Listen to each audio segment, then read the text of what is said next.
Hello, welcome everybody to Book Passage Live. Tonight we are here to talk about T.J. Newman's debut novel, Falling. This is by far one of the most fascinating stories, and it's an amazing book. It's the book of the summer for sure, so I'm so excited to have T.J. here tonight with us. And in conversation with T.J. Newman tonight is a great colleague and friend of mine, Julie Carlucci. She's in charge of our First Editions Club program. She's amazing. She's got incredible taste in books, and I'm so happy to have her in conversation tonight because I think this is going to be an amazing conversation. Just to give you a little bit more info about our author tonight, T.J. Newman is a former bookseller turned flight attendant who worked for Virgin America and Alaska Airlines from 2011 to 2021. She wrote much of Falling on a cross-country red-eye flights while her passengers were asleep. She currently lives in Phoenix, Arizona, and this is her debut novel. And again, if anybody has any questions tonight for our author, please put them in the chat in YouTube, and I will relay them to the author and to Julie. And with that, I'm going to let you guys take it away. Great. Thanks, Zach. Thanks. Welcome, TJ. Hi, Julie. Thank you so much. Yeah, it's so awesome to have you. Your head just must be spinning. The buzz is incredible, and we are so thrilled because that's exactly what we wish for every debut author. I mean, it's incredible. So bravo. Yeah, it's been 2 weeks since publication day. Well, tomorrow will make 2 weeks since publication day, and you said it, head spinning. It's been unbelievable, absolutely unbelievable. And in less than 2 weeks, you're already #2 on the New York Times bestseller list. Yeah. Oh my God, that is crazy. I know. Right? Like, let's go buy some lottery tickets. Seriously, it is, I can't believe it. And my head went from spinning to exploding when that happened. And it's unbelievable. I wish you could walk through like the Transcom flight now and see how many of your books are like, wouldn't that be great? I mean, you have to. I'm living vicariously through, I have a lot of friends who are still flying as flight attendants, and they are sending me pictures and showing me, you know, when they're flying and they're working and they're seeing them out and about. And it's so cool to see that. It's so cool. I always say, like, it's like seeing falling in its natural environment. It's just, I think it makes perfect sense to read it on a plane and to see people doing that. Just, full circle. Right. Wonderful. Right. I totally agree. And then I also wanted to, there's some more props. Is your Universal picture snapped up the film rights in a bidding war? Like, we could write a book just on this, like, phenomenon. It's crazy. It's absolutely crazy. And it would feel like fiction, because it feels like fiction. I know I've said already, like, you know, 5 times probably since this conversation started that I just can't believe it, but I just can't believe it. Like you said, like a heated bidding war, like that's insane, especially considering how long it took me to get to this point and how not full of success the journey to get here was. To be at this point now and to hear you say things like that is just, yeah, I'm wondering at what point it will actually feel real, like that I can like really think like, okay, this is happening. So it's crazy. Yeah. Well, congratulations, super heartfelt congratulations. We couldn't be prouder. We consider you one of our own, being a independent bookstore lover and working at one. I mean, we just feel connected, and us booksellers couldn't be more proud and more eager to support your book. So bravo. Thank you. And that support means everything. And I've said it before and I'll say it again, once a bookseller, always a bookseller. I left the store, but as soon as I got on that plane, I was hand selling books left and right. Like I'd be doing a beverage service and people, you know, would be reading and I'd be pouring them their Diet Coke and it'd be like, oh, so what are you reading? And then, you know, the cart's gone. I'm still standing there talking about books. It's yeah. It's a hard habit to break, being a bookseller, and I don't think I'm ever going to break it. I hear you. I get it. We are in the same club.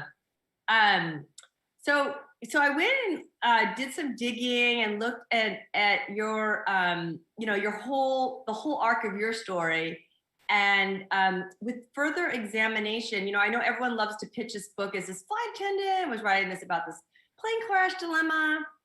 But when I really looked at the full arc of your story, it really is beautiful because I see it more that you're a creator and an artist and in the medium of theater and writing, and your flight attendant was just a 10-year research for your novel. And you were kind of playing social anthropologist over the 10 years. That's how I look at it. Can you comment on this?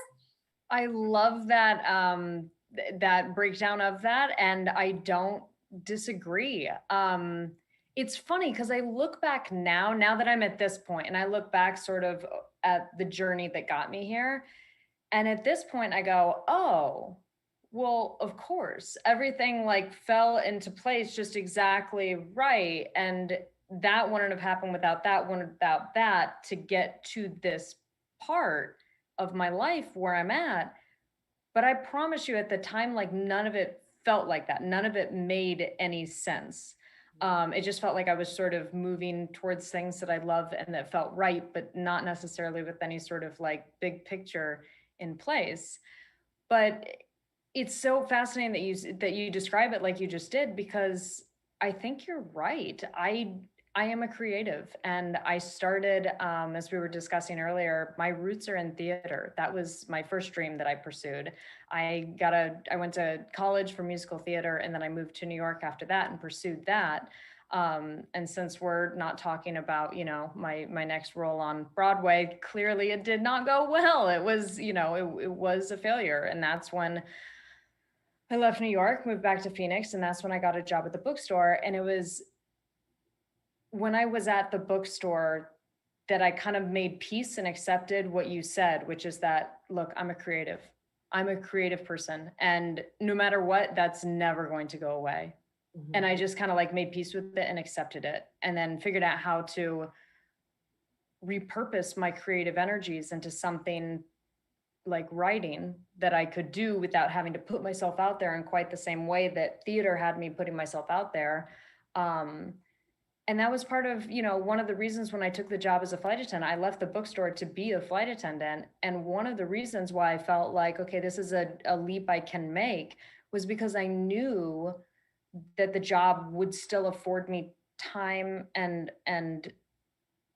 an avenue to be creative. Because as you said, I'm flat out a creative person, and I'm always going to have to be creating something or other in some kind of way. And so, yeah, being on the plane in that environment, let me be you said a social anthropologist, but I always said that I just got paid to people watch.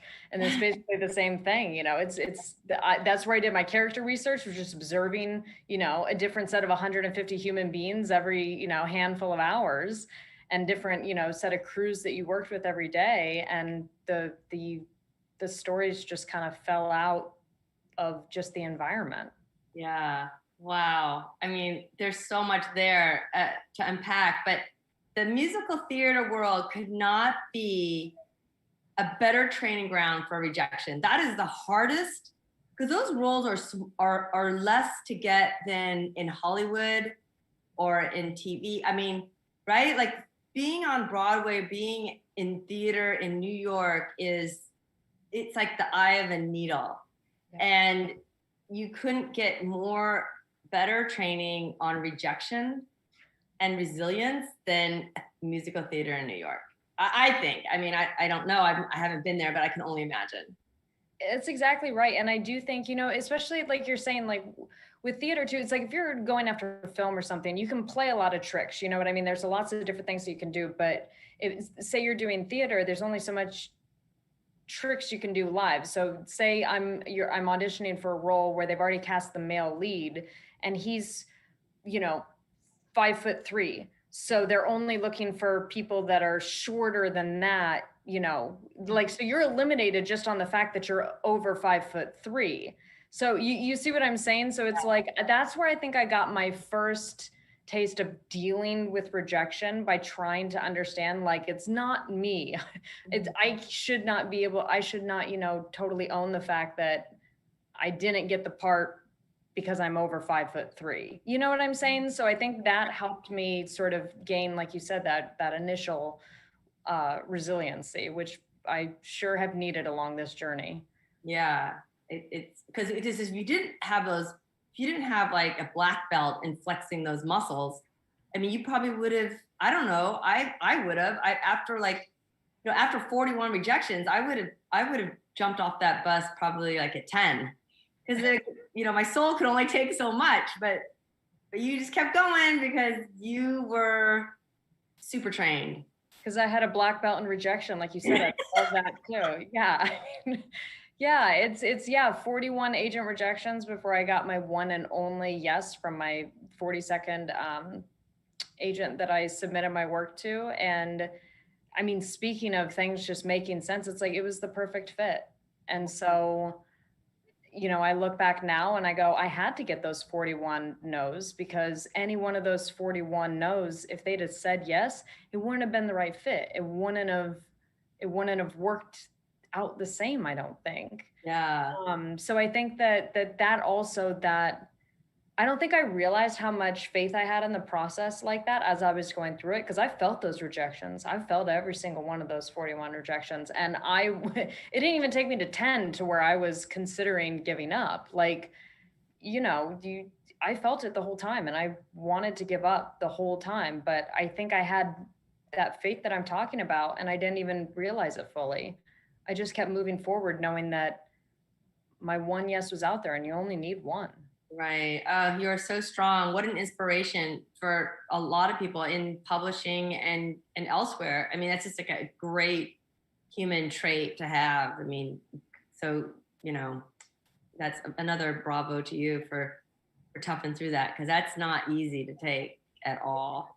It's not. Thank you for that. And I really hope that anybody hearing my story, and I'm thrilled when I see that reaction to it, because it is the absolute truth that if I can do this, anyone can do this. I didn't know anybody. I didn't know what I was doing. I literally just worked my way into this position. I've said this before, I bought a book called The Essential Guide to Getting Your Book Published, because that's how little I knew about getting a book published. And then I read it and I followed the directions. So I mean this sincerely. Like, if I can do this, it can be done. Yeah. I love it. You just stayed really on course with who you were. Like, you knew who you were and you're sticking by it. Like, that couldn't have been easy. Coming back from New York, going back to your hometown. I mean, that never feels good, but I'm so glad that you're like, it just is, and I'm going to make the most of it. Like it's so easy to get caught up in what everyone else thinks that you should do or how you should show up and present yourself.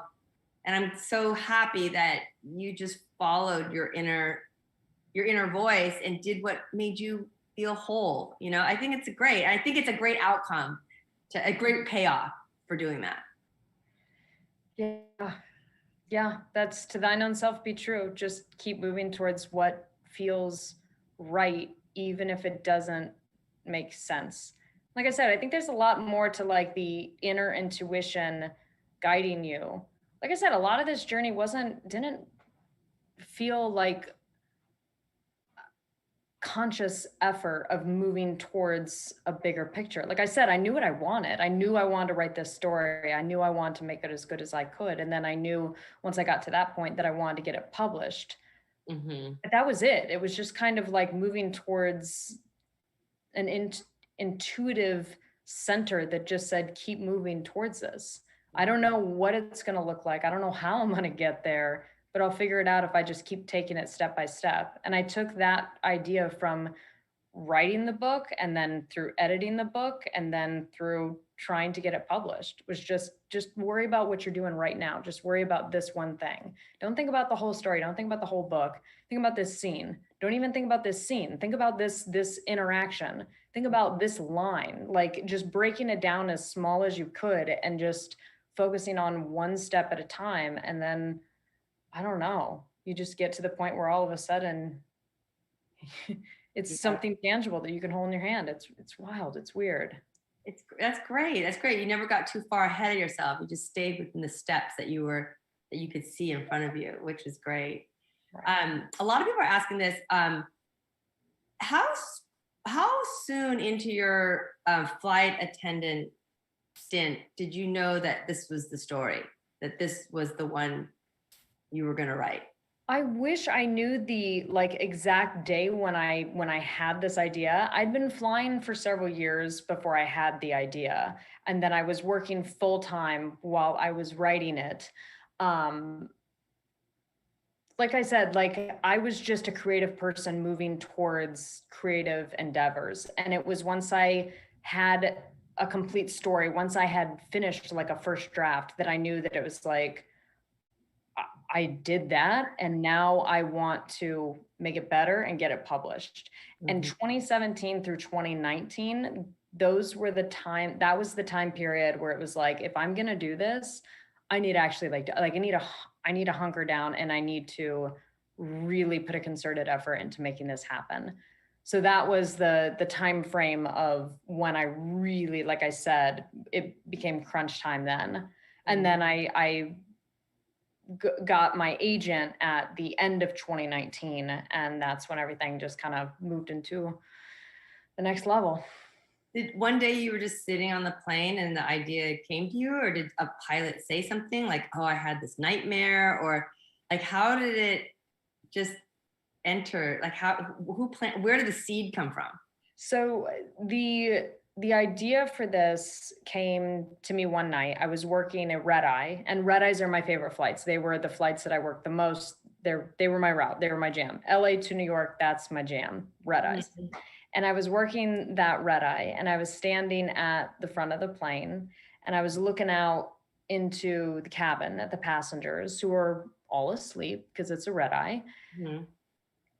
And it's quiet, and it's dark, it's cold. And I have this thought that their lives and my life, and my crewmates' lives, all of our lives are in the hands of the pilots who were behind me. And it was the first time that I thought of the flip side of that, which is that with that much power and responsibility, how vulnerable does that make the pilots? And so I couldn't shake the thought. And several days later, I was working a different trip with a different set of pilots.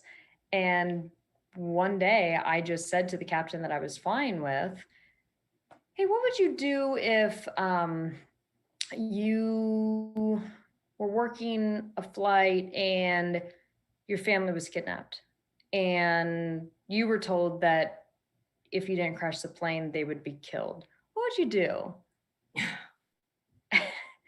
And the look on his face terrified me, because I knew that he didn't have an answer, and I knew that that terrified him. And that was the moment when I realized that there wasn't a page in the manual for this set of circumstances. That was the moment that I knew I have a story to write. This is something I've hit a nerve with him. I've hit a nerve with me, and I need to figure out what the answer to that question is. Wow. I think everyone can relate. It's so relatable in that, you don't have to be a pilot, or, you don't have to, you can imagine the tension, how difficult this is, like the prisoner's dilemma. Like, everyone can imagine the tension and the conflict, internal conflict. So it's very relatable in that it's a human kind of dilemma. So I think that creates a nice tension. I think that's one of the reasons why it's amongst many things, but I think that nugget is very, because I don't think anybody knows the answer. I think even I would be like, what? I don't know what I, would do.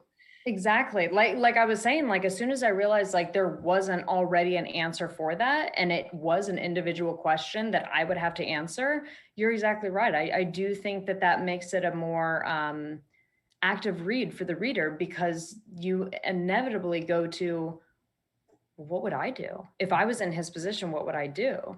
And while most of us haven't been, pilots, who are the captains of an aircraft, most of us have been on a plane. Most of us have been in a situation like that. So there's a certain amount of relatability to the world that was built that just makes the reader very active in this reading experience. And I think that might be one of the reasons why people have responded so well to this story. Yeah, for sure. Amongst many other things, because the cinematography, if there was an award in reading for cinematography, I think you would definitely be the runaway. I mean, hands down winner. It would be like an uncontested category. But what was your approach on that? Like, did you have John Williams like playing in the background? John Williams, Hans Zimmer, all of the above. Yes, I listen to headphones while I write. And while I read too, actually. If I'm reading a book, I like to set the tone. So if I'm reading, you know, like a scary book or like a horror book, I'll listen to like, you know, that like a soundtrack to Halloween or something like that. So it really gets me in that mood.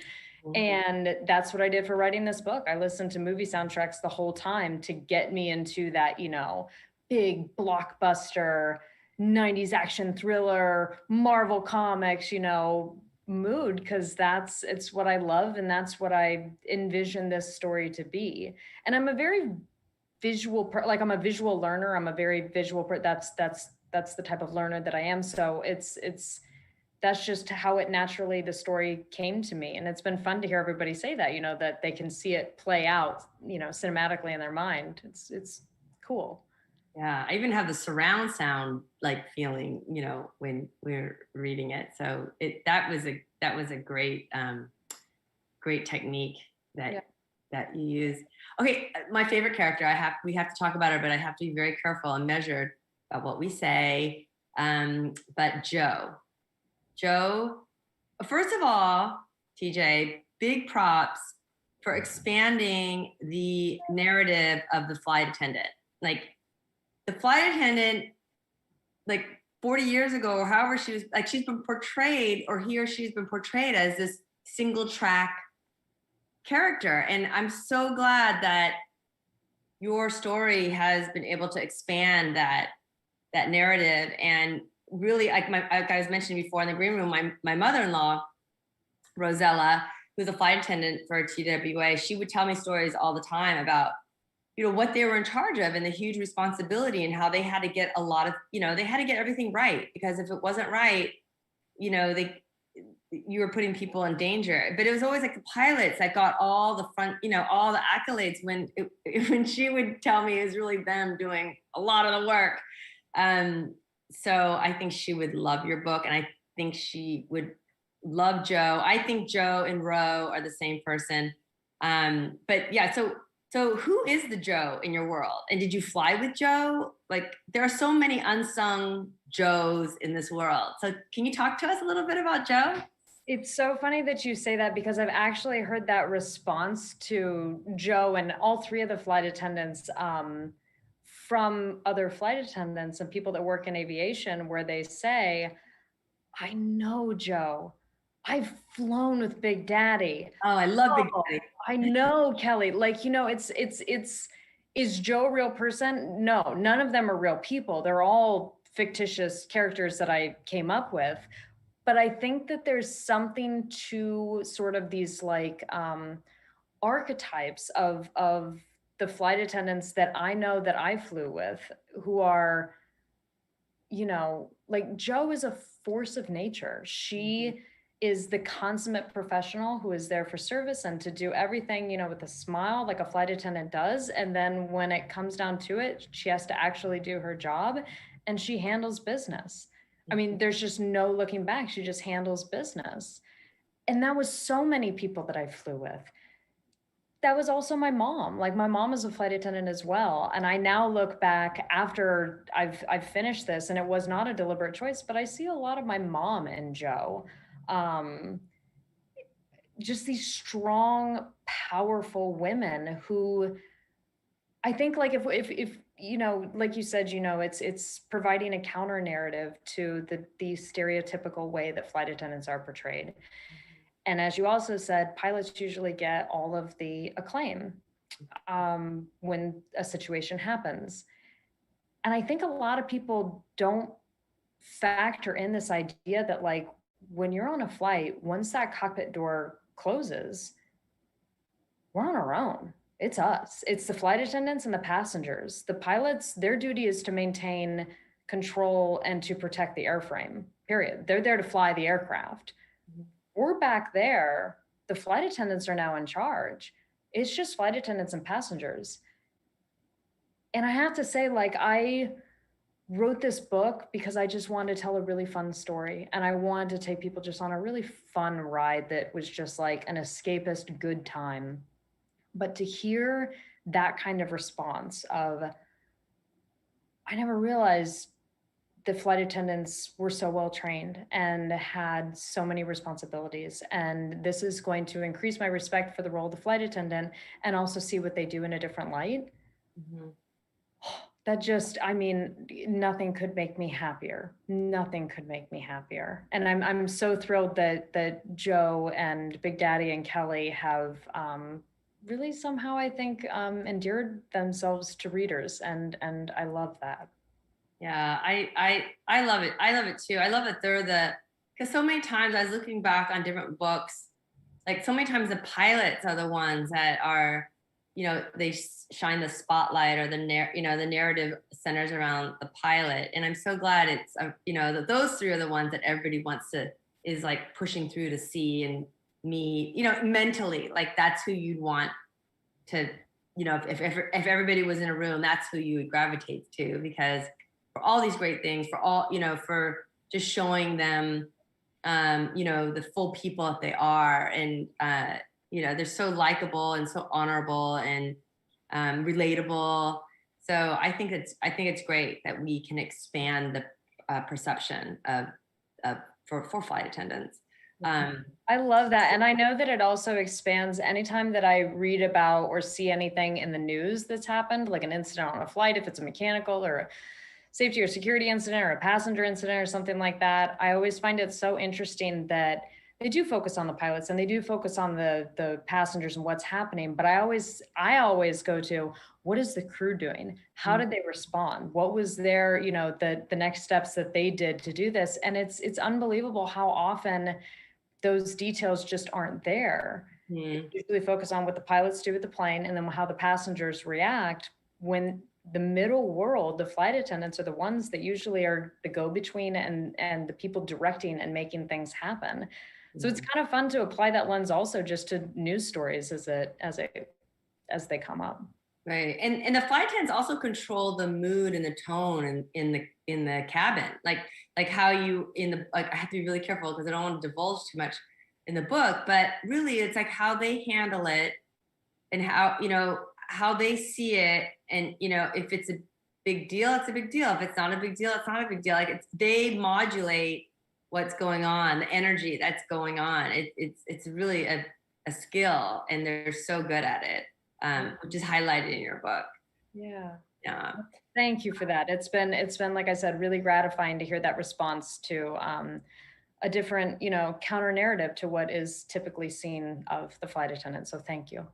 Do you think that this book could have been written 15 years ago, 10 years ago, with the flight attendants at the center of the story? I think so. It has been really interesting to see over time how the role of the flight attendant has changed, how public perception of aviation in general has changed. And especially, when you have major events like September 11th, which is a shadow that will always be a part of the aviation consciousness. It will always be there. It's been very interesting to see that relationship evolve and change as travel in general has evolved and changed as time has gone on. It's something that will, until we get teleportation, like we're going to be traveling by aircraft. But, you look at, it was only in the 90s that we were still allowed to smoke on aircrafts, and there were cell phones in the back of the seats, and now we have Wi-Fi, and now we have, it's a fascinating evolution. It's just a fascinating industry in general. Yeah. And I do think that this story would have, you could have portrayed something like this, but it would have been different. Like Joe has a or no, Daddy has a comment in there where they're talking about how they used to be trained to handle a hijacking situation pre-September 11. And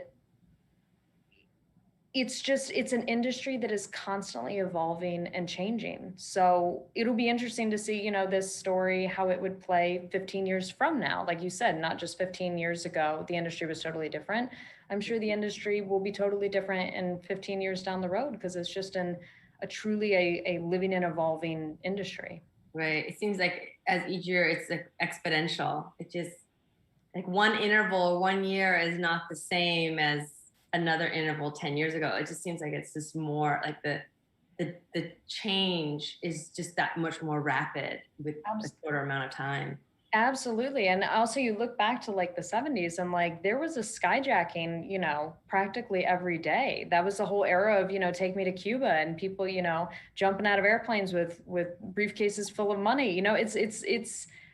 It's a fascinating industry. And I think that's why there's so many stories that are told within that world, is because it's just a never ending source of stories. Right. And right. You have it all across the board. You can have a romantic comedy on a plane. You can have a horror film on a plane. You can have a comedy. Like it's just an industry that, and going back to what we were saying earlier, like everybody participates in it too. Aviation, I think, also like sparks people's curiosity, and everybody has a story that relates to the world of aviation. Even if you've never been on a plane, if you've never taken a flight, that's still a story. You still have something to contribute to the conversation.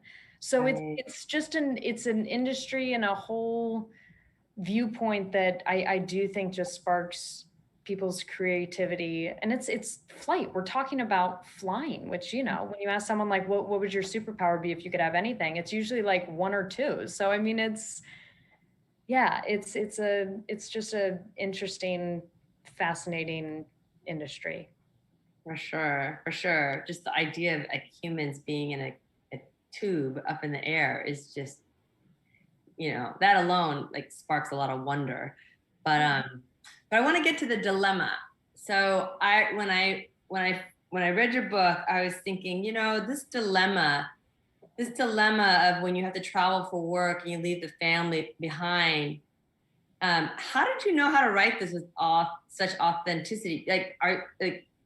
Do you have to leave a family sometimes? Are you in a situation where you're left behind, or was this a common thing being in the airline industry? There's a lot of people that you knew that were in this situation where a child special event versus allegiance to your work, that tension. Like how did you write this dilemma? Because even the expressions and the mannerisms and the thinking of one of your character's wives was so spot on. So I was like, how did you know that? I mean, my mother-in-law had to sit and watch 4 kids while her husband jetted off to Cairo or Rome or Athens. And so I was here for her perspective, but it's really interesting because you write it with such, authority.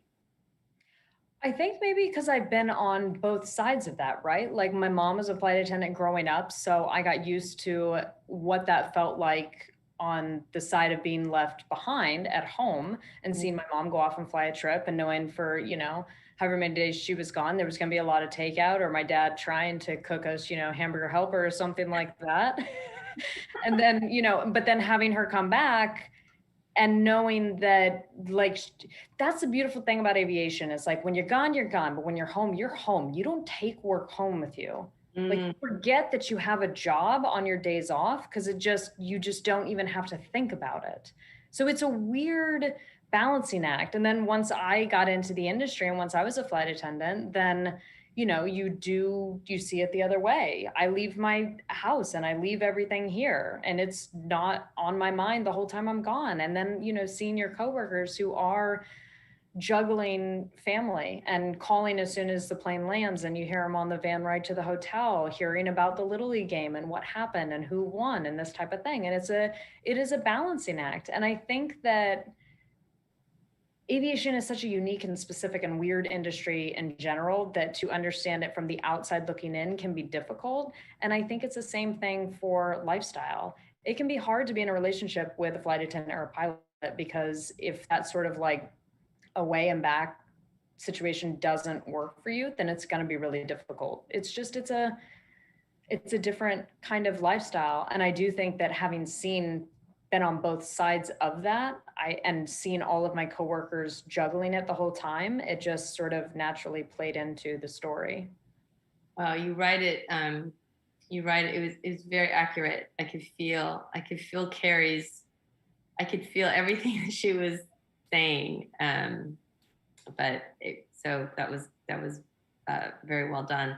And then this nightmare. Do you think the pilots have this like kind of nightmare? Like, do they ever take a step back and understand the sheer responsibility? Are they in awe of this like tremendous amount of responsibility they have? I mean, because you converse with them a lot, like you know them personally, and dealing with how do they think of it, or do they think of it?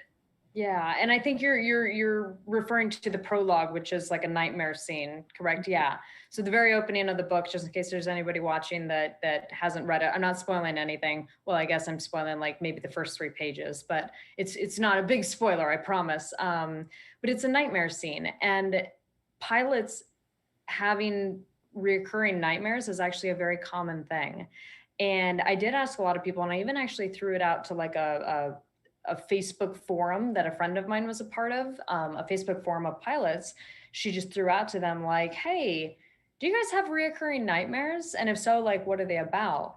And it was really fascinating to see, because pilots typically are pretty, I'm painting with a broad stroke here, but they're very analytical and left brain, and they're not super touchy-feely. Let's talk about our deep inner worlds and thoughts and feelings and all of this. That's just not typically how most pilots necessarily are. And it was really fascinating to ask this question of, do you have a recurring nightmare and what is it? And all of a sudden these pilots were just like, yes, I do. And here's what it is. And it was fascinating to see the common threads that kept coming up, where people kept saying, yes, that's mine too. That is the same dream that I have, whether or not it's like wires was a really big dream, which I thought was a very interesting thing. Like pilots who had nightmares that they couldn't get, their planes were getting caught up in wires, like power lines and stuff like that. Like they were getting caught either going down or coming up into wires. So that was a very recurring dream. And another thing that was very, very typical was this fear of making the wrong call.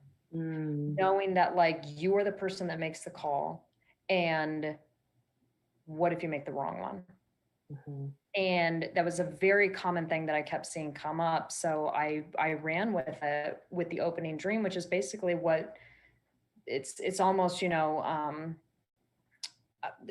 prophecy, if you will, because it's like he's immediately facing a situation where he has to make a decision, and what if he makes the wrong decision? And yeah. So that's sort of where that came from, and it's accurate. That's what they do have recurring nightmares. Wow, there is a lot of weight, and we kind of take it for granted, but everyone, flight attendants to pilots, they carry a lot on their shoulders. I mean, it's not just about getting in the plane and getting your drink and zoning out. It's a lot. There's a lot of other energy and thought and responsibility that's going on in the background. So I think it's good to bring it to everyone's consciousness that, there's a lot of people trying their best at every moment. So try not to lose it if the Wi-Fi goes out.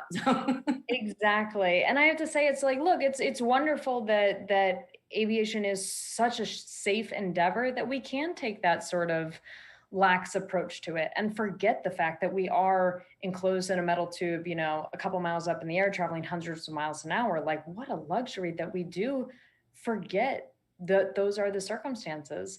And it's not that I think people should be fearful to fly, but to have respect for the situation and to recognize, where we are and what we're doing. And it's magical. If not even respect, but just awe. It's pretty incredible. It's a pretty amazing endeavor. It certainly is. Okay, so I need some dish on being the first class flight attendant. I want to hear your pro tips on how to be a good, or maybe your top 1 or 2 pro tips on how to be a good first class flyer? Well, the same tips that would apply to first class also apply to coach and business and anywhere else. And the best advice I can give you is treat your flight attendants with respect. And I know that sounds ridiculous, but like if you look a flight attendant in the eye and say please and thank you and just acknowledge them as a human being, I cannot tell you how far that will get you. And it will make all of the difference, truly. And outside of that, I would also give you the warning to not take your shoes off on the plane and walk around without your shoes on. That's like my number one thing to like tell people. It's like, trust me, keep your shoes on the plane. It's so gross. And also know that like the flight attendants are judging you. If we see you walk to the back galley and go into the bathroom without your shoes on, we're judging you because the wetness on the floor of the lab, it's probably not water. So you should probably just keep your shoes on. That is hilarious. But yeah, I can totally see how, like, who does that? But okay. Like I'll reserve my judgment, but you'd be surprised. If it's a child, I usually like turn them around and have them go back to their seat because I feel like I can, but adults are on your own. So just take it from me. Just keep your shoes on. And then also, what's a fun fact to debunk the first class flyer myth? Because, you walk on, you're one of those planes where there's not 2 entryways, but you have to go and walk through the first class, and everyone's like, I do, like, what, you have a story. And mentally I start like creating a story for everyone's in there and how, why they're in there. Like, what would you say, like, do you have any like fun fact that would debunk some of these, a myth, a common myth people have about riding in first class? A common myth that people have about riding in first class. Sometimes, what I've always found so fascinating about first class is like, sometimes it's like, yeah, people pay crazy amounts of money for those tickets. And it's like a big deal and it's a huge thing. And then other times it's like, before the flight took off, there was nobody in first class. So they basically sold them at a fire sale to just fill the seats and see if we could get a cheap upgrade. So I guess that idea of, don't automatically assume just because someone's in first class that they are first class. And I have to say that the people that are in first class, here's a first class myth debunking type things. The people that act like they're in first class are usually the people that are never in first class. And you can tell straight away because they're trying to act like they're in first class. People who are kind and chill, those are your seasoned travelers and the people that are used to it because they're used to it. They almost feel like part of the crew in a way because they know like how they do this often. And those were my favorite passengers, were the people who were just like, I get it. It's pretty easy. We don't have to make a big deal out of it. We can just have a pretty simple flight and respect each other. And those are the first class passengers as far as I'm concerned. Yeah. Interesting. My husband flies a lot, and he always, like, when we're traveling with the family, when all of us there, the girls know, okay, dad's gonna have to get up now, go talk to all the flight attendants, see what's going on, see how they feel about this change or that change, and uniforms. And he's just, well, because he grew up as a kid of a pilot, so the flight attendants are very near and dear to him because I feel like part of the time they help babysit him because my father-in-law would bring him on the plane, and the flight attendants would be, taking care of him. So absolutely. Oh, I love that. We call it aviation family, and that's really how it is. And as a daughter who, of a flight attendant too, it's like, yeah, I went on trips too, and you just sort of have that experience. It really is a big family environment. Yeah, that's great. I can definitely sense that when we went to the TWA reunion in New York. Those people were so happy to see each other and to share their stories. What is read on a plane? Like if someone came into a bookstore, and said, I'm going to be on a really long flight and I need a book, what type of book or would you recommend? Like, what do you used to see a lot on those long haul flights? I would see a lot of books like Falling, like thriller type, page turning books like that. I think it's sort of like an in-flight movie, you're not necessarily going to watch like a big drama or something like that. It's just, there's enough distractions and enough going on that I think that something that's sort of easier to digest and also that passes the time. Because if you're on a long flight, you want to pass the time. So I think those are the best books that I've seen. And also you can look at what's sold in a bookstore in the airport that kind of mirrors that in a lot of ways. That those are the types of books that are in there are, you're not going to find War and Peace at a bookstore in the airport. It's going to be your Michael Crichton's, your James Patterson's, you're just like fully immersive page turning books that you can just get lost in. And then suddenly 3 hours go by and you're almost there and your flight's almost over. Yeah. What did you love about, being a fellow bookseller, what did you love about, because everyone talks about it. I know at our store at Book Passage, everyone talks about it with such passion. When the reps come and they give the arcs out of it is like, it's like for like people in like that are shoe obsessed, like elbowing each other to get like certain, get the arcs and fill up their bags. It's like Halloween, Disneyland, not Disneyland, Christmas all at one time. So they're very passionate people. And like you said, once a bookseller, always a bookseller. What did you love about bookselling? I loved pairing the right book with the right person. And my favorite question, I feel like all booksellers kind of have their own tactics also of how they go about it. And my favorite way to go about pairing someone with a book and hand selling them something was to say, well, what are you in the mood for? Because I might have just read something that was brilliant and blew my mind, and I'm not going to stop thinking about it for the next 3 weeks straight. But maybe it was, a different kind of read than what you're emotionally wanting at that moment, because maybe you've been really stressed at work and you just need something that it's just an escape and something easy that you're not going to have to think too much on. Whereas the book I wanted to recommend is, deep and is going to make you really, question your existence or something like that. So I loved always asking the question, what are you in the mood for? And then seeing like, where they're at in their life and what kind of experience they want. And then being able to say like, okay, if you just want something fun and you just want to laugh and not think about the weight of the world, Christopher Moore is going to, you know what I mean? Like, and then bring them to whatever direction that makes sense for that mood. That was always my favorite tactic and way to go about it. Yeah, no, I hear you. It's funny though. It's like when you get like when the customer comes in and like answers the question and then there's like 4 of us and then everyone's got to, everyone gets so enthusiastic because we understand like the magic that happens in the mood in the book when there's that alchemy, like when it works, we just love to be able to creators of that kind of match. So I totally understand I totally get where you're coming from. I have a bunch of questions, but I think I'm going to get in trouble if I don't keep going down this list. So I've got to switch over from mine to here, which some great ones. Ariel J. Smith asks, can you read while also writing? If so, what and how?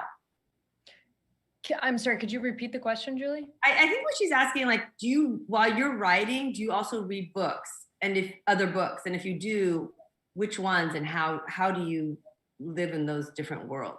Yes, definitely. I think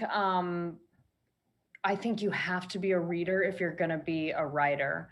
That's where I learned to write for the most part. Like I didn't study writing in college. And I've certainly read a ton of craft books and I've worked tirelessly on my craft. But I do have to say that one of the most important things that I think I did for myself as a writer, and I think anybody can do for themselves as a writer, is to read. And I think it's also important to read across genres. I don't read exclusively thrillers. I read a lot of thrillers, but it's not exclusively the only thing that I read. And personally, for me, I think that's important and healthy to get a balanced perspective of different ways to tell a story. Because I fear, at least, that if I'm how do I want to say this? I'm easily influenced by people who do things really well. So if I read only thrillers and thrillers that are just done exceptionally well, I can see myself start to mirror their techniques to the point that it's not as much my own version of telling a story that happens to be a thriller. And I feel like I'm just mirroring other thriller writers who have done it exceptionally well. So I think it's very important to read as much as you can. And I think it's also important to read across genres. That was for me. That's a great pro tip. Pro tip number 2. Okay, Virginia. One being keep your shoes on. So it's we're all over the map here. That's a very important pro tip. That is true. It is. I certainly don't think my husband does that. I'm gonna have to double check though. So Virginia Hannah asks, what are your thoughts about the violence flight attendants are experiencing on flights these days? I mean, I've been watching like the rest of us and have been absolutely horrified. And I've heard the stories from my friends who are flying. I flew at the very beginning of the pandemic, and then like so many people in the industry, I took a furlough. But I had a lot of friends who kept flying over this whole year, and hearing their stories was just heartbreaking. And I think I'm encouraged by how seriously airlines seem to be taking this, and how much they've truly been supporting flight crews, and even with little things like, not selling alcohol on the planes, which I think most airlines have not gone back to selling alcohol, which is really just adding, fuel to the fire. I think the whole country is, we're a tinderbox. Everybody's patience is short, and our fuses are short, and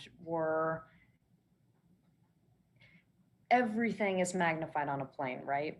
It's just a set of circumstances that, under the best of circumstances, seems to bring out the worst in people a lot of the time. And we've been in extreme circumstances for the last 16 months or however long it's been.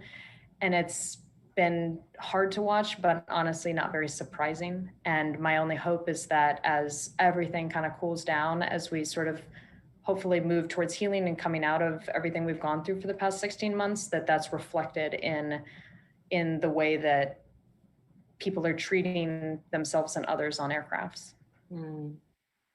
Yeah, interesting. TJ, I know we spoke earlier and we thought, oh, should we have you read? Should we not have you read? And we thought with so many events with you already reading, we thought, oh, we'll just jump in the conversation. But now I'm getting some questions that people want to know more about the story. And there's one person, Ariel, who asked, Ariel Smith, please, would you read a bit for us? And she says, wonderful reflection on the industry over time. Take a look at Barnaby Conrad's Pan Am. But so I guess we have a few minutes left. Can you indulge our viewers and read your beautiful prologue? And yeah, they'll pull it full circle. Yeah, I would love to. I just happen to have a copy right here. Yeah, I would love to. And also, since I guess I did a spoiler earlier for the prologue, it only makes sense that I would go ahead and just complete the spoil by just reading the whole thing. So yeah, that works. That works for me. Let me get here. Okay. When the shoe dropped into her lap, the foot was still in it. She flung it into the air with a shriek. The bloodied mass hung in weightless suspension before being sucked out of the massive hole in the side of the aircraft. On the floor next to her seat, a flight attendant crawled up the aisle screaming for the passengers to put their oxygen masks on. From the back of the airplane, Bill observed it all. The passenger with the shoe clearly couldn't hear what the young flight attendant was yelling. She probably hadn't heard a thing since the explosion. Thin lines of blood trickled out of both ears. The blast had thrown the flight attendant's body into the air and then back down, her head of curly brown hair hitting the floor with a thwack. She lay motionless for a second before the plane went into a steep nosedive. Sliding down the aisle, the flight attendant grabbed at the metal rungs beneath the passenger seats, Clutching onto one, her arms shook as she tried to pull herself up against the plane's downward pitch. As she flipped onto her side, her feet floated and dangled in the air. Debris flew all around the plane, paper and clothing, a laptop, a soda can, a baby's blanket. It was like the inside of a tornado. Bill followed her gaze down the plane and saw sky. Sunlight shone in on them from a wide opening that had been the overwing emergency exit not 30 seconds ago. The other flight attendant had just stopped there to collect trash. Bill had watched the older, red-headed flight attendant smile, take the empty cup in her gloved hand, drop it in the plastic bag, and then in one explosive moment, she was gone. The whole row was gone. The side of the aircraft was gone. Bill widened his stance as the plane yawed left to right, seemingly unable to keep a straight path. Of course, the rudder, he thought. The whole tail was probably damaged. A crack came from above the brunette flight attendant's head as several overhead bins burst open. Luggage tumbled out, tossed violently about the cabin. A large pink suitcase with wheels shot forward, sucked toward the opening. It hit the side of the fuselage as it went out, a chunk of the aircraft's skin ripped off with it. Exposed frames and stringers created a lattice of human engineering against the heavens. Beyond the whipping wires hissing orange and yellow sparks, clouds dotted the view. Bill squinted against the sun. The plane leveled off enough that the flight attendant on the floor could get to her knees. Bill watched her struggle against a body that wouldn't cooperate. She managed to pull her leg forward, only to find her femur sticking out of her thigh. She blinked at the bloody wound a few times, and then kept crawling. "Masks!" she screamed, dragging herself up the aisle toward the back of the plane, her voice barely audible above the deafening roar of wind. She looked over to a man grabbing at the oxygen masks. He caught one and went to put it over his face, but a gust ripped it out of his fingers, plastic and elastic straps flailing. Gray fog choked the cabin in a swirling haze of debris and chaos. A metal water bottle went flying through the air, smacking into the crawling flight attendant's face. Blood began to pour from her nose. "He's been shot! My husband! Help!" Bill looked to the woman pounding her fists against her husband's lifeless torso. 2 small circles in his forehead streamed red over his eyes and down his cheeks. The flight attendant brushed the curls out of her face as she pulled herself up on the armrest for a closer look. They weren't bullets. They were rivets from the plane. The plane vibrated violently and the floor began to buckle. Bill could feel everything shifting beneath him. He wondered if the airframe would hold. He wondered how much time they had. The flight attendant continued on, placing her hand in a dark spot on the carpet. At the same moment, Bill smelled the urine. The flight attendant looked up at the man in the aisle seat. He stared off in a state of shock, the puddle spreading at his feet. "Ice!" someone moaned. The flight attendant turned. Bill watched the passenger on the other side of the aisle extend her hands to the young woman, holding out a fleshy chunk of something. The flight attendant recoiled. Looking up, the passenger's chin and neck were painted crimson. "Eyes!" she repeated, a wave of blood gushing out of her mouth. It was her tongue. Bill glanced over his shoulder to the back wall, watching the cord of the interphone thrash in the wind as the flight attendant crawled toward it. He looked to the other side of the galley. The third flight attendant lay crumpled on the floor, a toppled carton of juice next to her. Bill turned his head to the side, watching the glugs of orange mixed with the pool of red around her body. The brunette dragged herself at last to the end of the aisle, packets of sugar and mini creamers crunching against her uniform. She reached a hand forward, but yanked it back. A pair of black dress shoes blocked her path. The flight attendant looked up. Lying at Bill's feet, broken and bloodied, her jaw hung open, but no words came. Bill's tie flapped in the wind. The sound of the engine screamed at them both, willing something, anything to happen. But if you're, the flight attendant stammered, looking up at Bill, betrayal written across her face. "Who has control of the plane, Captain Hoffman?" Bill inhaled sharply as though to speak. Couldn't. He looked down the plane to the closed cockpit door. He was supposed to be on the other side. Bill leapt over the flight attendant, sprinting down the aisle toward the front of the aircraft. He ran as fast as he could, but the door seemed to move farther away the faster he ran. All around him, people cried out, begging him to stop and help them. He kept running. The door kept moving further and farther away. He closed his eyes. His body slammed into the door without warning, his skull bashing against the impenetrable surface. His hands cradled his head as he stumbled backward. Woozy, he tried to think of how he could breach the sealed cockpit, but not a single idea came to mind. He pounded on the door until his fists went numb. Hyperventilating, he stepped back to kick at it when he heard a click. The door unlocked and cracked open. Bill rushed inside. Buttons flashed red and amber warnings on nearly every surface in the cockpit. A loud, incessant alarm screeched, the shrill noise intensifying in the tiny space. He sat down in the seat on the left, the captain's seat. He struggled to focus on the display in front of him as the plane's thrashing tossed the numbers about. Red followed him everywhere he looked. Every button, every knob, every display was screaming at him. Through the window, the approaching ground loomed closer and closer. Get to work, Bill ordered himself. His hands stretched out in front of him, frozen. Damn it, you're the captain. You need to make a decision. You're running out of time.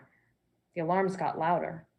A robotic voice repeatedly commanded him to pull up. Well, what about asymmetrical thrust? Bill turned his head. From the co-pilot's seat, his 10-year-old son, Scott, shrugged. He was wearing his solar system pajamas. His feet didn't touch the ground. You could give that a try, the boy added. Bill looked back to his hands. His fingers refused to move. They just hung in the air. Fine then, do it the hard way. Dive and use speed to keep a straight line. He turned again to see his wife now reclined in the chair, arms crossed. She gave him that smirk, the one she used when they both knew she was right. God, she was gorgeous. Sweat dripped down his neck as he struggled to move and take action, but he remained paralyzed in fear, terrified he would make the wrong call. Carrie tucked her hair behind one ear as she leaned over, placing a hand on her husband's knee. Bill, it's time. He gasped for air as his body shot upright. Moonlight poured through the crack in the curtains to streak across the king-size bed. He scanned the room for the flashing warnings. He listened for the alarms, but heard only a neighbor's dog barking outside. Bill dropped his head in his hands with an exhale. Same one? Carrie asked from the other side of the bed. He nodded in the dark. Wow. Well, that's a good setup. It's so intense. Readers, just get ready for more. So we know you have a second book in the making. I won't ask too much about it. And I know we're running out of time, but just to put it out there, maybe following the musical? I'd be all for it. I would talk about full circle. I would be all for that. With that, I'm going to hand it back over to Zach. And TJ, thank you so much for spending the time with us today. It's been wonderful, and we look forward to seeing much, much more. And we're just going to be happy that we were able to share your debut, be in that afterglow, be in the glow with you. And congratulations again. We couldn't be prouder of one of our own fellow booksellers. Julie, this has been such a wonderful time. Thank you. And thank you to everybody that showed up and watched. This is the last event, official event on my book tour. And this was just a wonderful, wonderful experience. So thank you, Book Passage. Thank you. And maybe next time in person. Yes. Yes. Absolutely. 100% yes. Next time in person. We'll have to see you back for, if not the paperback version, the next book for sure. But hopefully we'll see you at Book Passage many times in the years to come, because this is a thrilling book. It's so good. You cannot put it down once you start reading it, unless you're like me, who was about to go on an airplane when someone handed it to me, and I said, no, I'm not reading. Look at the cover. I'm not reading that on an airplane. And I didn't, and I wish I had, because I would have not focused on being an anxious flyer. I would have just read this book cover to cover because it's so good. So I hope everyone will stop and get it from Book Passage. And if not Book Passage, get it from TJ's home store, Changing Hands in Arizona. But get it from an indie bookstore and definitely go get it and read it, because you don't want to be the one person who doesn't read it this summer, because it really is the book of the summer, and it's so good, and it's really a book to remember. So thank you so much for being here with us and for reading and for sharing with us your story and your book. And thanks to Julie for hosting this with us. And we hope everyone will have a good night. And if you enjoyed the video and you want to watch more of our virtual events, they're all here on YouTube. So you can like and subscribe to our channel to see all of our upcoming and past virtual events. But thank you, everyone, and good night.